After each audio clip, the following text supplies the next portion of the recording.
دشمنوں نے کوشش کی کہ کسی بھی طریقے سے ان کا علم نہ پھیلے. سب سے زیادہ احادیث جو بیان فرمائی ہیں چھٹے امام نے, اور اس کے بعد پھر پانچویں امام علیہ السلام نے. لیکن سب سے زیادہ جو مناظرے ہوئے ہیں آٹھویں امام نے, سب سے زیادہ حجج الرضویہ, آٹھویں امام کی سب سے زیادہ حجتیں دلیلیں موجود ہیں. توجہ ہے مجمع کی؟ سب سے کیوں؟ کیونکہ بار بار مامون جو ان کا قاتل تھا, دشمن اہل بیت تھا, اور اس نے امام کو زہر دیا. مامون جو ہارون کا بیٹا تھا, عباسی خلیفہ, مامون بار بار کوشش کرتا تھا کہ امام کا مناظرہ رکھواتا رہے اور کسی طریقے سے معاذ اللہ استغفر اللہ امام کو مناظرہ ہروا کے نیچے دکھا دے. لیکن قدرت کو ضد ہے کہ حق جھکنے نہ پائے, سچائی مٹنے نہ پائے, اور اہل بیت علیہ السلام کبھی بھی کسی کی نگاہوں میں نہ گرے. تو اب کیا کیا اس نے مختلف ادیان کے جو ماہرین تھے سب کو بلایا. میں مناظرے کی ساری آپ کو پہلا بیک گراؤنڈ دے رہا ہوں, اس کے بعد میں تفصیل سے مناظرہ پیش کرنا چاہتا ہوں. پورا اگر پیش کر سکا پورا پیش کروں گا, نہیں تو جملے پیش کروں گا. تو عزیزان گرامی, مامون نے کوشش کی, مسلسل مناظرے کرتا رہا, اور بہت قابل ہو گیا تھا امام کی صرف باتیں سن سن کے. عیار کہنا چاہیے, قابلیت تو بہرحال مثبت, نیگیٹو منفی, عیار مکار انسان تھا, بلکہ انسان بھی نہیں تھا. امام کا قاتل انسان ہوتا ہی نہیں ہے, جانور ہی ہوتا ہے.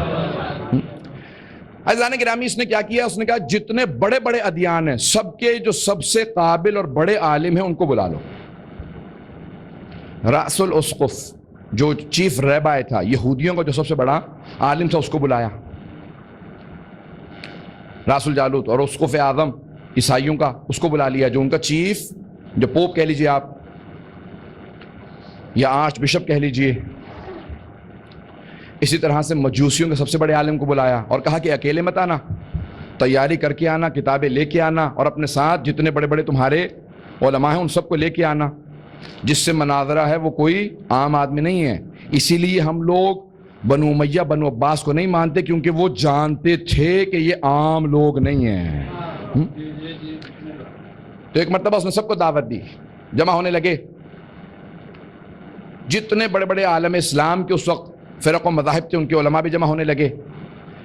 مامون کے دربار میں ایک مرتبہ خراسان میں سب ادیان کے بڑے بڑے علماء جمع ہو گئے.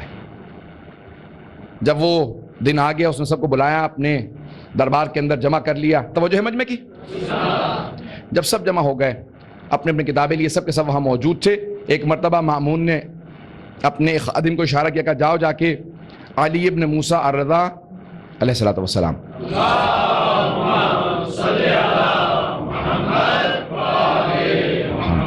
وعجل فرجہ, انہیں بلا لاؤ اور ان سے کہو کہ کچھ لوگ سوال کرنے کے لیے آئے ہیں.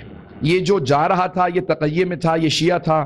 دور ایسا تھا اگر کوئی بتاتا تھا میں شیعہ ہوں تو اس کا سر قلم کر دیا جاتا تھا. اب وہ اپنا ایمان چھپائے ہوئے تھا. توجہ رکھیے گا مجمع کے میں. اب وہ اپنا ایمان چھپائے ہوئے تھا. چلا ایک مرتبہ بہت پریشان, چہرے پہ ہوائیاں اڑ رہی ہیں, گھبراہٹ کی حالت میں آیا امام کی بارگاہ میں. آنے کے بعد کہا کہ ابن رسول اللہ, اے فرزند رسول, مامون نے آپ کو دربار میں دعوت دی ہے. مولا نے فوراً اس کے چہرے کو دیکھا, پڑھ لیا, مسکرا کے امامت کے الفاظ نے متانت کے ساتھ, حکمت کے ساتھ ایک جملہ ادا کیا. امام نے کہا بلایا مجھے ہے, گھبرایا ہوا تو ہے. یہ کیا بات ہے؟ کہ مولا دراصل دربار کے اندر تمام ادیان کے سب سے بڑے عالم موجود ہیں اور وہ آپ سے سوالات کرنا چاہتے ہیں.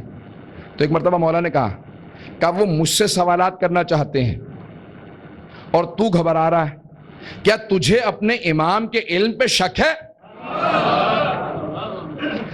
کہ مولا آپ کے علم پہ کوئی شک نہیں, میں آپ پہ ایمان رکھتا ہوں, آپ حجت خدا ہیں. لیکن یہ جو مناظرہ کرنے والے لوگ ہیں نا, یہ بات کو اتنا گھما پھرا کے توڑ مروڑ کے پیش کرتے ہیں کہ پھر انسان جواب دینے قابل نہیں رہتا.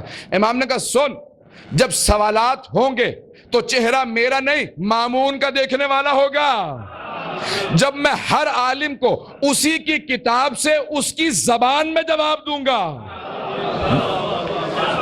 تو کہ اس وقت چہرہ میرا نہیں مامون کا چہرہ دیکھنے والا ہوگا.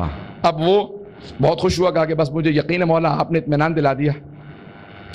مولا نے کہا بس میں چاہتا ہوں کہ تو اور میرے جو شیعہ ہیں نا جو چھپے ہوئے ہیں انہیں پتہ ہونا چاہیے کہ بلایا کیوں گیا ہے ان سب کو. کہا مولا صاف صاف کہوں آپ سے؟ مولا نے کہا سن، تو جانتا ہے ہم چاپلوسی پسند نہیں کرتے، ہم بیجا تعریف پسند نہیں کرتے، میں چاہتا ہوں کہ تمہیں پتا ہو۔ کہا مولا ہمارا اندازہ یہ ہے کہ مامون آپ کو نیچے دکھانا چاہتا ہے۔ مولا نے کہا بس میں یہی چاہتا ہوں کہ تمہیں واضح رہے یہ میرا ہمدرد نہیں، میرا دشمن ہے۔ عزیزان گرامی، ایک مرتبہ امام چلے، اب میں آپ کے سامنے نقشہ پیش کروں کس طرح سے امام چلے ہوں گے۔ ایک مرتبہ جناب امام علی بن موسیٰ رضی اللہ علیہ السلام چلے، 54 یا 55 برس کا سن مبارک ہے، سر پہ عصمت کا امامہ رکھا، ہاتھ میں تولا کی تسبیح لی، تبرہ کا ڈنڈا لیا، کاندھے پہ امامت کی عبا کو دوش تن کیا، نالین مبارک پہن کے جب زمین پہ قدم رکھ رہے تھے تو زمین قدموں کے بوسے دے رہی تھی، آسمان سر پہ سایہ کر رہا تھا، صدا آ رہی تھی لبیک کی فرزند رسول تشریف لائیے، منبر آپ کے انتظار میں ہے۔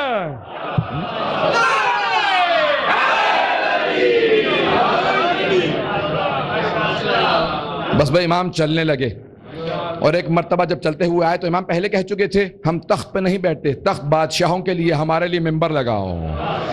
ممبر لگایا گیا تھا اور مامون کے ساتھ بیٹھنا پسند نہیں کرتے تھے، ہمیشہ کہا کرتے تھے تجھ سے ظلم کی بو آتی ہے، میرے لیے ممبر الگ لگوا۔ ممبر لگا ہوا تھا، امام ایک مرتبہ فوراً ممبر پہ جا کے تشریف فرما ہوئے، جیسے ہی ممبر پہ بیٹھے مامون نے فوراً آواز دی، کہا فرزند رسول یہ کچھ علماء آپ سے کچھ سوالات کے لیے آئے ہیں، مجھ سے وقت مانگا تھا میں نے وقت دے دیا، یہ نہیں کہا کہ میں نے پلاننگ کے تحت سب کو دعوت دے کے بلوایا۔ کہا یہ لوگ آ گئے ہیں، کچھ سوالات کرنا چاہتے ہیں، اگر آپ برا نہ منائیں تو سوالات شروع کر دیں۔ مولا نے کہا شروع کر دیں۔ سب لوگ دیکھنے لگے، کہا کہ آپ پہلے سوال کریں گے یا ہم پہلے سوال کریں؟ توجہ، آپ پہلے سوال کریں گے یا ہم پہلے سوال کریں؟ ہمیں تو بتایا گیا کہ دونوں طرف سے سوال ہوگا۔ امام نے کہا کہ دیکھو اگر چاہو تو تم پہلے سوال کر لو، چاہو تو پہلے میں سوال کر لیتا ہوں۔ اب وہ سب پریشان ہوئے، کہا ایک آدمی ہو کے اسے اپنے علم پہ اتنا یقین ہے کہ سب کے سوالوں کا جواب دے سکتا ہے، اور زیادہ پریشان ہوئے۔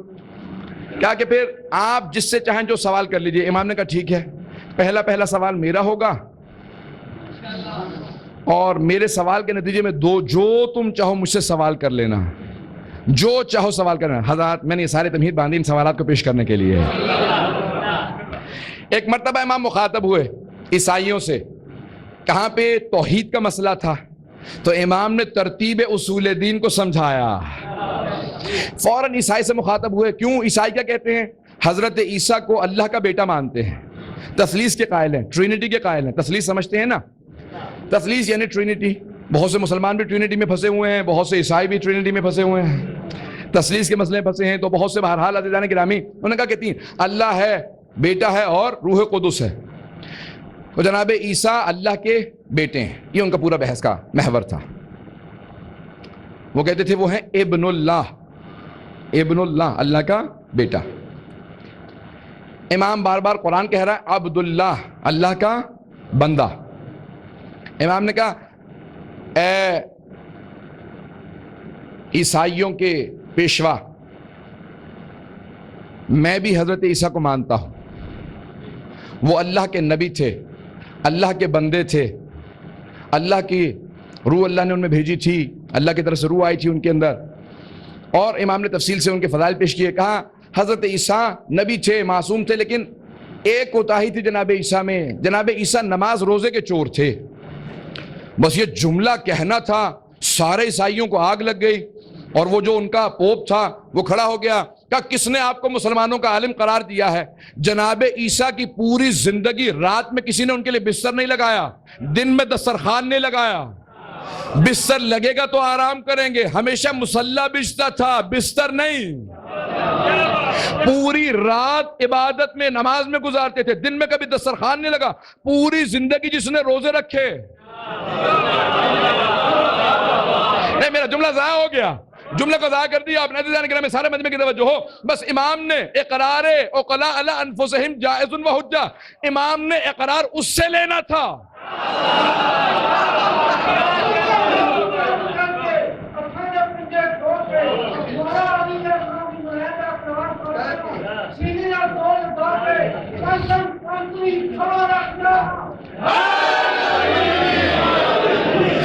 توجہ کیجئے گا، مجھے آپ سے زیادہ چاہیے سارے مجمع کی توجہ ہو۔ ایک مرتبہ امام نے کہا کہ حضرت عیسیٰ کو مانتا ہوں، نبی تھے، معصوم تھے، عبد خدا تھے، لیکن نماز روزے کے چور تھے۔ بس یہ جملہ سننا تھا، پریشان ہوا، کہا کہ نہیں، جناب عیسیٰ نے پوری زندگی شب نماز میں گزاری، پوری زندگی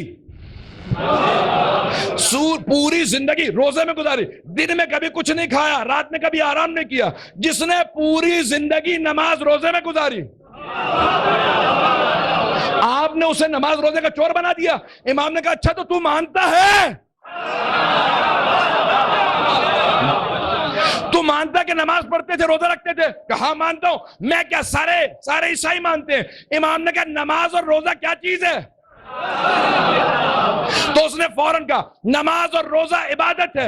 امام نے کہا جو عبادت کرتا ہے وہ عبد ہوتا ہے، ابن نہیں۔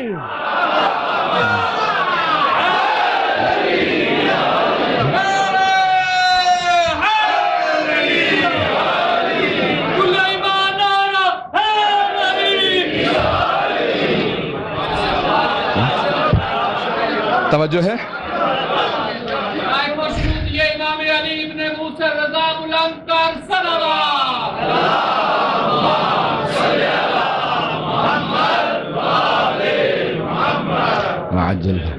عزیزان گرامی، امام نے فوراً جب اس سے اقرار لے لیا، امام نے کہا جو عبادت کرتا ہے، عبادت بندگی ہے، جو بندگی کرتا ہے وہ بندہ ہوتا ہے، جو عبادت کرتا ہے وہ عبد ہوتا ہے، ابن نہیں۔ جو عبادت کرتا ہے، جو بندگی کرتا ہے، بندہ ہوتا ہے، بیٹا نہیں۔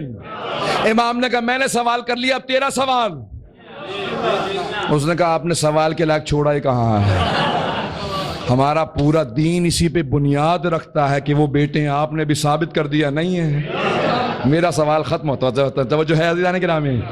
ہم ایسے امام کے ماننے والے عزیزان گرامی۔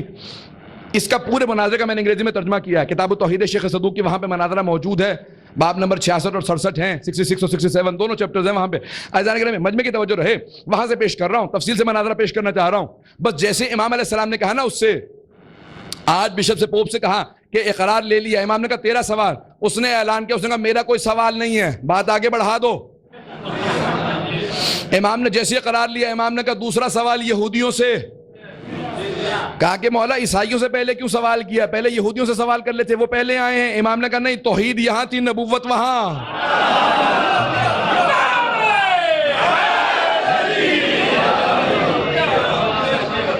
اب ان سے سوال کیا، امام نے کہا ذرا ایک مرتبہ تم سے ایک سوال کر لیتا ہوں، پھر تمہارے سوال کی باری۔ اب یہ پہلا سوال سب سن چکے تھے، ہر آدمی گھبرایا ہوا تھا۔ اس نے کہا یہ اکیلا ہم سب پہ بھاری ہے، یہ سب کی ایک ایک سوال کر کے سب کی عزت کو ختم کر دے گا، ہم لوگوں کا واپس جانا مشکل ہو جائے گا، ہر آدمی اس کے دین پہ چلا جائے گا۔ اب یہودیوں کو پریشانی لاحق تھی۔ ایک مرتبہ ان کا راس الجالوت جو چیف ریبائے تھا، ریبائے کہتے ہیں یہودیوں کے جو پیشوا ہیں، اس نے کہا کہ فرمائیے آپ کا سوال کیا ہے؟ امام نے کہا یہ بتا کہ تم یہودی جناب موسیٰ تک سارے انبیاء کو مانتے ہو، بعد والے انبیاء کو نہیں مانتے، کیوں؟ تو اس نے فوراً جواب دیا، اس نے کہا اس لیے کیونکہ جناب موسیٰ نے جیسے معجزات دکھائے ہیں، بعد والے انبیاء نے ویسے معجزات نہیں دکھائے۔ امام نے کہا غلط، جناب عیسیٰ نے مردے زندہ کر کے بتایا، جناب ختمی مرتبت نے چاند کے 2 ٹکڑے کر کے بتایا۔ کہا نہیں، لیکن یہ ہم نے خود تھوڑی دیکھے، یہ تو ان کے جو پیروکار ہیں انہوں نے بتایا۔ امام نے کہا اچھا تو حضرت موسیٰ کے دونوں معجزات تو نے خود دیکھے؟ توجہ، کہا دونوں معجزات تو نے خود دیکھے؟ کہا نہیں، خود نہیں دیکھے، مستند کتابوں میں آئے ہیں، ان کی نبوت کی، رسالت کی دلیل مستند کتابوں میں۔ توجہ ہے؟ گھبرا تو نہیں رہے؟ تو ایک مرتبہ امام نے کہا کہ مستند کتابوں کے اندر، اس نے کہا، امام سے جواب دیا کہ مستند کتابوں میں ان انبیاء کی نبوت کی دلیل اس لیے مانتے ہیں حضرت موسیٰ تک، لیکن ان انبیاء کی مستند کتابوں میں دلیل نہیں آئے۔ امام نے کہا کس کتاب کو مستند مانتا ہے؟ نہیں ہے مجمع میرے ساتھ؟ بہت گھبرا کے سن رہے ہیں۔ داد میں لوں گا آخر میں، مجھے بھی داد نہیں چاہیے جب تک بات پیش نہ کر لوں۔ عزیزان گرامی، آدھی رات گزر چکی تھی جب میں ترجمہ کر رہا تھا اس مناظرے کا، اور پریشانی مجھے تھی کہ امام نے یہ سوال کے، توجہ کیجئے گا، امام نے کہا کس کتاب کو تو مستند مانتا ہے، اس کتاب کا حوالہ دے، میں وہاں سے بتاؤں۔ بہت پریشان ہے۔ آپ سے زیادہ پریشان میں تھا جب ترجمہ کر رہا تھا کہ مولا مجھے ایسی دلیل چاہیے کہ میں جا کے آج یہودیوں کے سامنے پیش کروں، موجود ہو۔ توجہ توجہ۔ ایک مرتبہ امام نے کہا جس کتاب کا تو نام دے، کہ ہمارے نزدیک سب سے مستند توریت ہے۔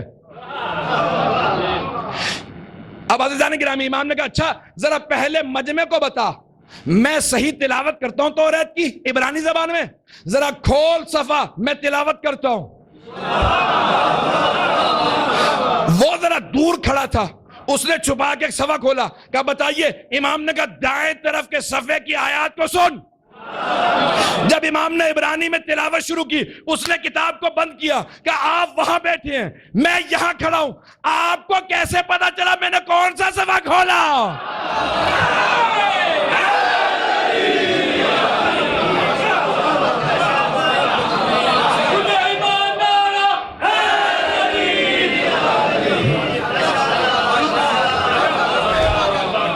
کہ آپ اتنی دور وہاں بیٹھے، میں یہاں کھڑا ہوں، یہ آپ کو معلوم کیسے ہوا میں نے کون سا صفحہ کھولا؟ امام نے کہا اگر دیکھ کے بتاؤں تو حجت خدا نہیں، کہ میں حجت خدا ہوں، بغیر دیکھے بتاؤں گا۔ ذرا تو مجمع کو بتا تلاوت کیسی ہے۔ اس نے کہا ایھا الناس، اے لوگو میں گواہی دیتا ہوں یہ ہماری کتاب ہم سے بہتر جانتا۔ پتہ نہیں توجہ ہے یا نہیں؟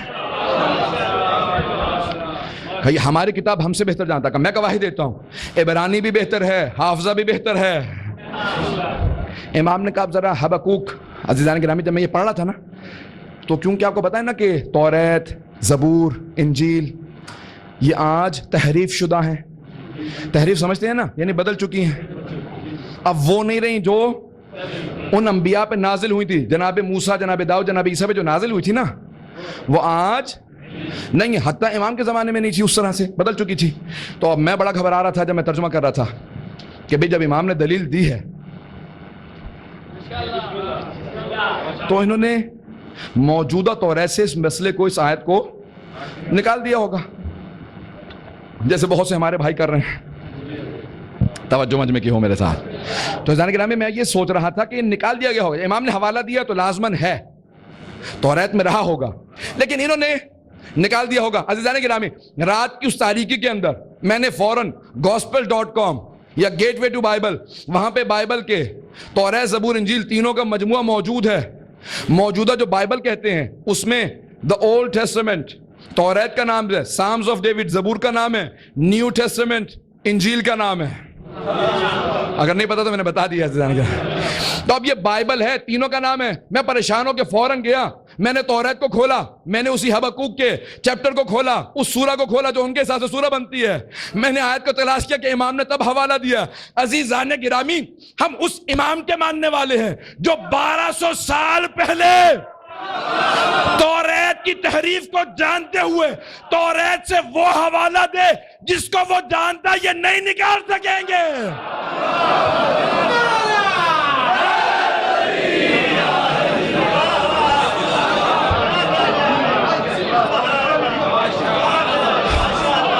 ہم ایسے امام کی امامت کے قائل، ہم اس دین کے ماننے والے، سر اٹھا کے کہتے ہیں 12 کے ماننے والے ہیں۔ کسی کے پاس ایک ایسا ہو تو لے کے آئے، ہمارے پاس 12۔ اب ایک مرتبہ امام نے حوالہ دیا، امام نے کہا کھول۔ میں نے عزیزان گرامی دیکھا، آج بھی موجود تھا۔ اب تک کتنے یہودیوں کو حوالہ دے چکا ہوں، آج تک کسی نے جواب نہیں دیا۔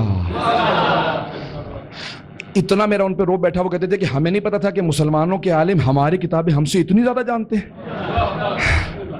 میں نے فوراً کہا یہ میں نہیں جانتا، میرے امام نے بتایا۔ آپ سنیں کیا ہے حوالہ جو امام نے دیا، اور کتاب اب انگریزی میں چھپ چکی ہے۔ آج سانس جو ہے مجھے چڑھ رہا ہے، پیش کروں گا، 1 گھنٹہ نہیں ہوا حالانکہ۔ صلوات پڑھیں محمد والے۔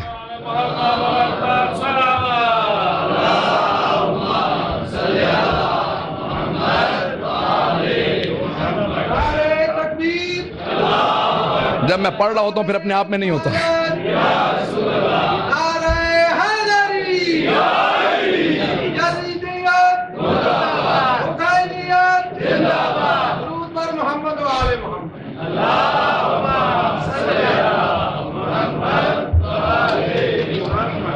وعجل فرجهم. عزیزان گرامی مجمع کی توجہ ہے میرے ساتھ؟ آئیں ذرا سنیں امام کی دلیل کیا ہے. توریت میں کس طرف ہے؟ پنکھا میری طرف کرتے ہیں، مجھے فرق نہیں پڑتا اس سے. بہت سے لوگ کہتے ہیں پنکھے سے ہوا جب آ رہی ہوتی ہے اس کو تھوڑا سا اوپر کر دیں گے. ٹھیک ہے ٹھیک ہے.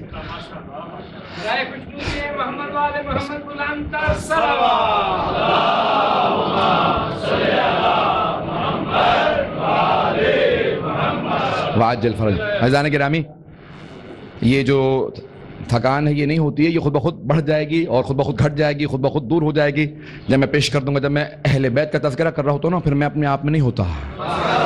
پھر عزیزان گرامی میں معراج پہ ہوتا ہوں اور یہ معراج ان کو بے شک جانے دیجیے گا. تو اٹھا لیں سب صلوات پڑھیں محمد و آل محمد پہ.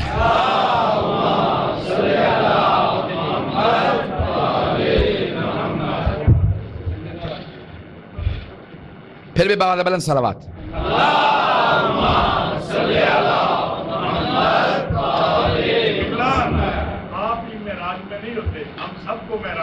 الحمدللہ. سنیں گے توجہ سے عزیزان گرامی. ایک مرتبہ امام نے آواز دی. امام نے کہا کھول توریت کو. حبقوق باب کا نام ہے، 19ویں آیت ہے. امام نے کہا سننا شروع کر. میں عبرانی میں بتاتا ہوں، پھر عربی میں ان سب کو بتاؤں گا اور میں اردو میں بتاؤں گا. وَتَجَلَّى رَبُّكَ اور تیرے رب نے کہا کس پہ؟ یہ توریت جناب موسیٰ پہ نازل ہو رہی ہے. کہ اللہ نے جناب موسیٰ سے کہا اور آپ کے رب نے اپنی تجلی کو بھیجا علی طور سینا، طور سینا پہ. انگریزی کے ترجمے میں تھا ماؤنٹ سینائی. ترجمہ بھی انگریزی کا ہی بتا، میں انگریزی میں ترجمہ نہیں کروں گا. تو عزیزان گرامی امام نے فوراً فرمایا کہا وہاں پہ لکھا ہے کہ طور سینا پہ اللہ نے اپنی وحی کو نازل کیا. کہ ذرا مجمع کو بتا طور سینا پہ کس پہ وحی نازل ہوئی تھی؟ کہا کہ سب جانتے ہیں حضرت موسیٰ پہ طور سینا پہ وحی نازل ہوئی تھی. امام نے کہا اگلی آیت سن. وَعَلَى جَبَلِ السَّعِيرِ on Mount Seir، جبل سعیر پہ، کوہ سعیر پہ اللہ نے اپنی وحی نازل کی. کہ یہ کس پہ تھی؟ کہ ہم نہیں جانتے. امام نے کہا یہی تجھ سے کہلوانا چاہتا تھا.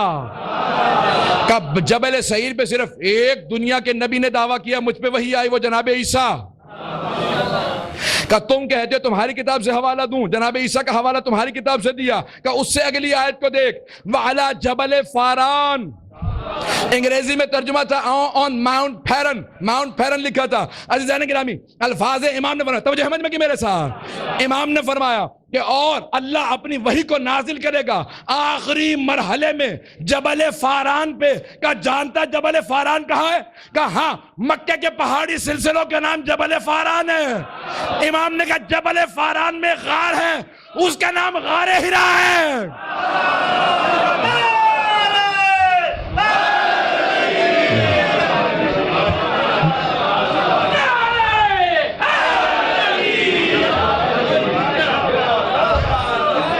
امام نے کہا جبل فاران میں غار حرا. غار حرا میں ایک نبی نے دعویٰ کیا مجھ پہ وحی نازل ہوئی ہے. بتا وہ تیرا نبی تھا یا ہمارا نبی؟ وہ عیسائی تو کہہ رہا تھا نا کہ میں سوال نہیں کروں گا. اس نے کہا میں ایک سوال کرنا چاہتا ہوں. مولا نے کہا کیا سوال؟ یہ آپ کو سب کیسے پتا ہے؟ پتہ نہیں توجہ ہے یا نہیں؟ آپ بھی تو سنے نا سوال کو، اس نے کس پریشانی سے سوال کیا. اس نے کہا یہ آپ کو سب کیسے پتا ہے؟ امام نے کہا آگے بڑھ. جناب موسیٰ کے متعلق لکھا کہ ان کے 12 نقیب ہوں گے، 12 وسیع ہوں گے. کہ ایک آخری زمانے میں نبی آئے گا، اسے تمہارے نبی سے نسبت ہوگی، اس کے بھی 12 وسیع ہوں گے. کہ ہاں یہ لکھا ہے، آپ کو کیسے پتا؟ امام نے کہا ان 12 میں سے 8واں میں ہو.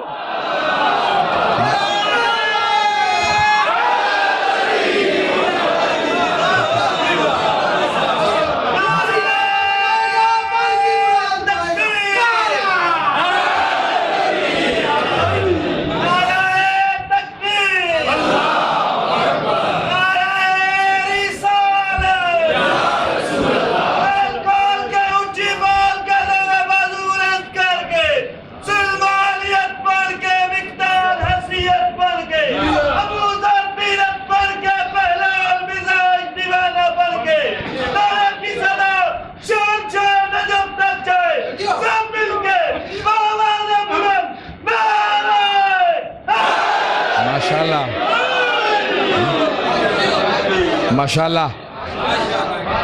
توجہ عزیزان گرامی. امام نے کہا وہ جو 12 وصی لکھے ان میں 8واں میں ہوں. امام نے کہا اب سن، تو ہمارے نبی کے معجزات کا انکار کرتا ہے، جس معجزے کا کہے گا میں تجھے دکھاؤں گا، میں معجزہ دکھاؤں گا. خبردار ہمارے نبی کا انکار نہ کرنا. نبوت کو امام نے واضح کر دیا. بس جیسے امام نے ایک مرتبہ جملہ کہا نا کہ میں 12 میں سے 8 ہوں، تو ایک مرتبہ مامون نے کہا بہت ہو چکا، میرے ولی عہد کی توہین کی جا رہی ہے، میں برداشت نہیں کر سکتا، میں جا رہا ہوں. امام نے مسکرا کے اپنے شیعوں کو دیکھا. امام نے کہا میں نے کہا تھا نا چہرہ میرا نہیں اس کا دیکھنے والا ہوگا. فوراً اترا، بھاگ گیا اور بھگوڑوں کی نسل سے دھدائی. تو عزیزان گرامی، اب عزیزان گرامی مجمع عجیب و غریب پریشان تھا. مامون سب سے پوچھ رہا تھا مناظرہ رکوا دو، کسی طریقے سے روک دو، یہ جتنے میرے درباری ہیں سارے اس کے ہوتے چلے جا رہے ہیں. امام نے ایک ایک کر کے ہر مسئلے کو حل کیا. مجوسیوں کو ان کو بتایا، جتنے اہل کتاب تھے ان کے مسائل کو حل کیا، جتنے اہل قرآن تھے، جتنے اہل سنت تھے، جتنے اہل حدیث تھے، پتہ نہیں کتنے راستوں پہ لوگ تھے، سب کے سب جب امام کی بارگاہ میں آئے تو کہا ہم گواہی دیتے ہیں. سارے دربار نے کہا ہم گواہی دیتے ہیں اگر روئے زمین پہ کوئی حجت خدا ہے تو علی ابن موسیٰ رضا. عزیزان گرامی ہم ایسے ائمہ کے ماننے والے ہیں. توجہ رکھیے گا میرے ساتھ. ابھی تو میں 1 گھنٹہ بولا ہوں، 1 گھنٹہ اور بھی ہے میرے ساتھ. عزیزان گرامی ہم ایسے مکتب کے ماننے والے ہیں کہ ہم قیاس آرائیوں کے اندر نہیں جاتے. ہم ایسے مکتب کے ماننے والے ہیں جہاں پیشوا کبھی بھی کسی بھی اپنے ماننے والے کو لاوارث نہیں چھوڑتے ہیں. قیامت تک آنے والے ہر سوال کا جواب دے گئے ہیں. ان سوالات کے جوابات کو نکالنا یہ علماء کا کام ہے. ہمیشہ جب کوئی پریشانی ہو نکالیں اور حل بتائیں. عزیزان گرامی یہ ہے پورا دین.